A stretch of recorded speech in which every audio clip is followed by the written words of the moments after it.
हर बार की तरह राजा विक्रमादित्य फिर से बेताल को वृक्ष से उतारते हैं और उसे योगी के पास ले जाने के लिए आगे बढ़ते हैं। इस बार भी बेताल एक नई कहानी राजा को सुनाता है। बेताल कहता है, वर्षों पहले नेपाल के शिवपुर नाम के एक नगर में यशकेतु राजा का राज हुआ करता था। वो बहुत साहसी और बलवान था। शादी के सालों बाद पत्नी चंद्रप्रभा से उसे एक बेटी शशिप्रभा हुई। समय के साथ साथ बेटी जवान हुई, जिसकी सुंदरता की चर्चा हर जगह थी। एक दिन राजा अपनी पत्नी और बेटी के साथ बसंत ऋतु उत्सव देखने के लिए गए। उसी उत्सव में एक धनी ब्राह्मण का बेटा मनस्वामी भी आया था। उसने बसंत उत्सव में जैसे ही राजा की बेटी शशिप्रभा को देखा तो उसे पहली नजर में उससे प्यार हो गया। इसी बीच एक हाथी तेजी से राजकुमारी की ओर भाग कर आने लगा। शशिप्रभा की रक्षा में तैनात सभी सैनिक मतवाले हाथी से भयभीत होकर भाग गए। ब्राह्मण पुत्र मनस्वामी ने जैसे ही हाथी को राजकुमारी की ओर आते देखा तो अपनी जान पर खेलकर उसे बचा लिया। यह सब देखकर राजकुमारी ब्राह्मण युवक पर मोहित हो गई। ब्राह्मण युवक की सबने तारीफ की और दोनों बसंत उत्सव के बाद अपने अपने घर लौट आए।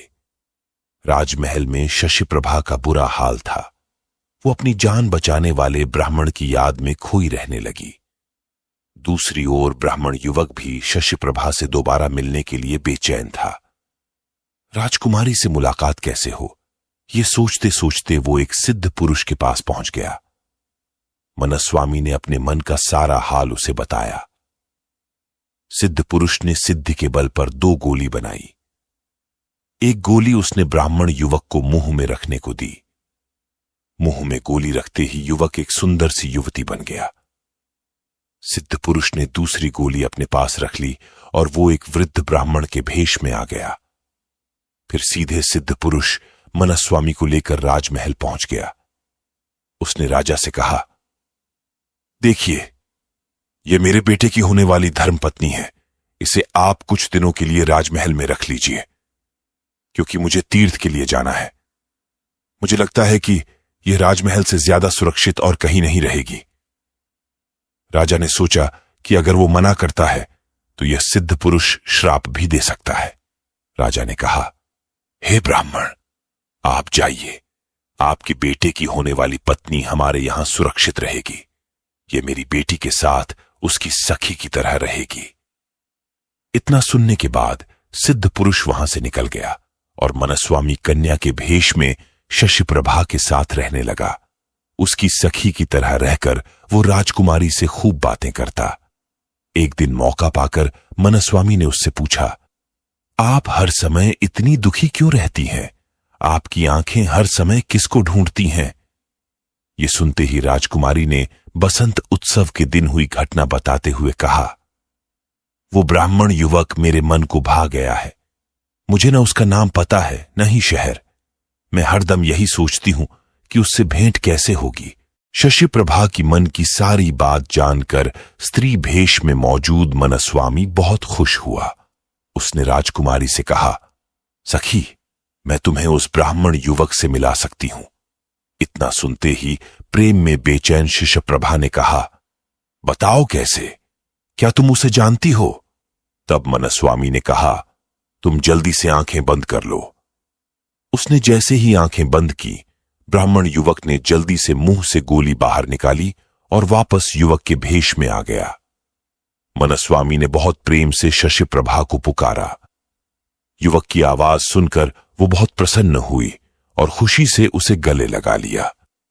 राजकुमारी ने उससे पूछा, अरे, मेरी सखी कहां गई? ये सुनते ही मनस्वामी ने सारी बात बताई और गोली मुंह में लेकर दोबारा स्त्री बन गया।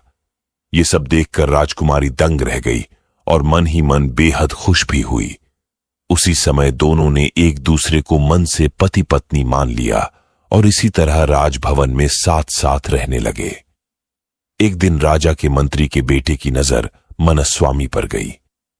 ब्राह्मण युवक के स्त्री रूप को देखकर वो उसका दीवाना हो गया। कुछ दिनों बाद उसने उसको मन की बात बताई, लेकिन मनस्वामी ने मना कर दिया। उसने कहा, वो किसी और की है। इतना सुनते ही मंत्री का बेटा परेशान हो गया। उसने अपने पिता को सारी बात बताई। बेटे को दुखी देखकर मंत्री से सारी बात राजा से कही।